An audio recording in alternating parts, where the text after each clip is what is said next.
Pada 29 Januari 2024, baru-baru ini sewaktu hari pertama pembayaran untuk STR 2024, pembayaran fasa pertama, Kemas Kini juga telah pun dibuka untuk mereka yang memerlukan Kemas Kini dilakukan. Tetapi ada beberapa perkara penting yang harus anda ambil tahu berkaitan dengan Kemas Kini terbaru yang dibuka oleh pihak Lembaga Hasil Dalam Negeri untuk STR 2024 ini. Terutama sekali kepada penerima-penerima sedia ada STR 2024 yang telah pun diluluskan fasa pertama. Dalam video pada kali ini, Amin akan huraikan beberapa perkara yang sangat-sangat penting, info tambahan yang perlu anda tahu berkaitan dengan Kemas Kini terbaru untuk STR 2024 ini.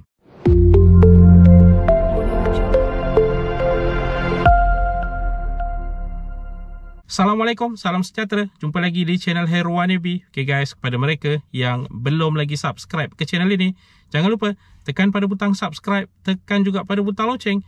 Thank you guys. Okay, Kemas Kini untuk STR 2024. Apa yang perlu anda ketahui?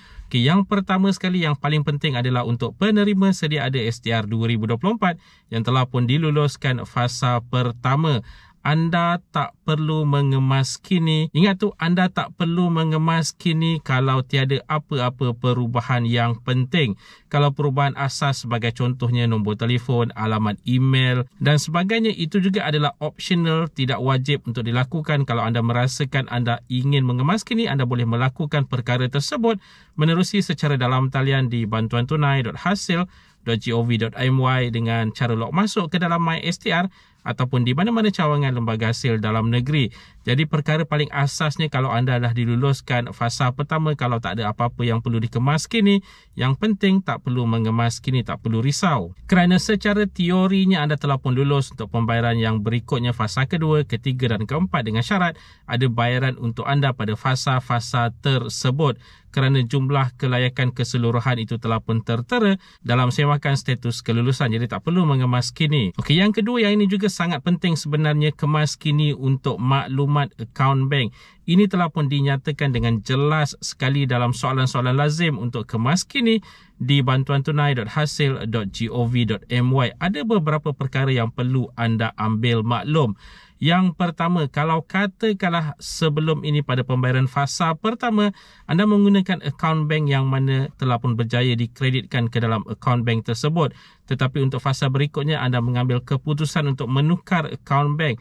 Okey, seperkara yang harus diingatkan, kalau status pembayaran adalah berjaya kredit menggunakan akaun bank sebelum ini pada pembayaran fasa pertama, anda tidak dibenarkan untuk menukar akaun bank walaupun akaun bank itu sudah lagi tidak aktif.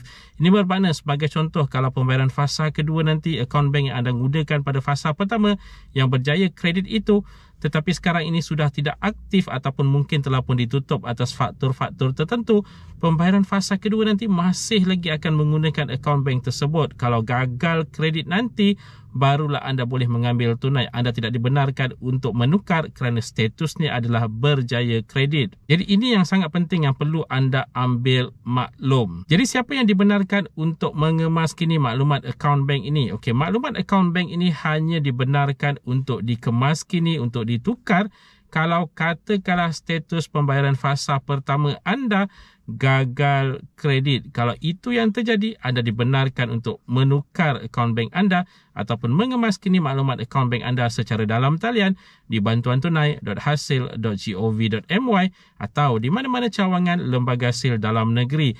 Atau kalau katakanlah pembayaran fasa pertama anda menerima secara tunai, memang tak pernah mengemas kini akaun bank, jadi anda juga dibenarkan untuk mengemas kini akaun bank untuk pembayaran fasa yang berikutnya secara dalam talian juga ataupun di mana-mana cawangan Lembaga Hasil Dalam Negeri.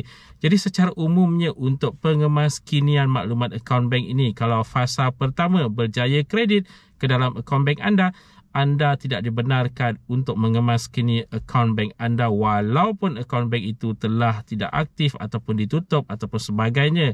Yang dibenarkan adalah mereka yang berstatus gagal kredit ataupun yang menerima secara tunai yang memang tiada rekod akaun bank sebelum ini. Okey, seterusnya berkaitan dengan kemas kini ini. Kalau katakanlah anda ingin mengemas kini maklumat anda daripada bujang ke berkahwin, penambahan anak dan sebagainya, itu tidak boleh dilakukan dalam option kemas kini maklumat. Tetapi apa yang boleh anda lakukan adalah anda boleh menghantar rayuan tambahan. Ada option rayuan tambahan di bantuantunai.hasil.gov.my setelah anda log masuk ke dalam My STR anda. Ingat tu, boleh dilakukan di situ tetapi tidak boleh dilakukan di kemas kini maklumat. Jadi mereka yang kalau katakanlah fasa pertama dikategorikan sebagai bujang walhal mereka telah pun berkahwin, jadi anda boleh lakukan pengemaskinian tersebut sekaligus memohon rayuan di bawah permohonan rayuan tambahan. Okey, yang seterusnya, kalau katakanlah anda hanya ingin mengemaskini maklumat asas sebagai contoh nombor telefon bimbit, nombor telefon rumah, maklumat waris dan sebagainya, maklumat yang asas, anda boleh pergi ke kemas kini maklumat asas. Ada option juga di bantuantunai.hasil.gov.my setelah anda log masuk ke dalam My STR anda. Jadi pilih pada kemas kini maklumat asas tersebut. Jadi itu adalah antara perkara-perkara penting yang perlu anda ambil tahu berkaitan dengan kemas kini untuk STR 2024.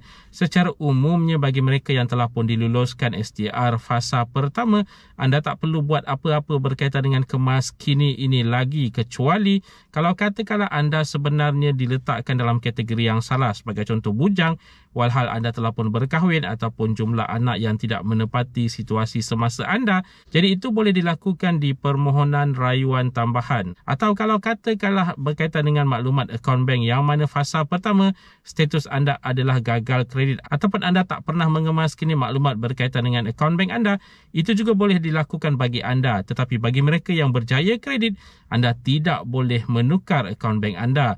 Jadi guys, itu dia tadi sedikit sebanyak perkongsian di dalam video pada kali ini. Jika anda ada sebarang komen, sebarang pertanyaan, anda boleh tinggalkan di ruangan komen di bawah.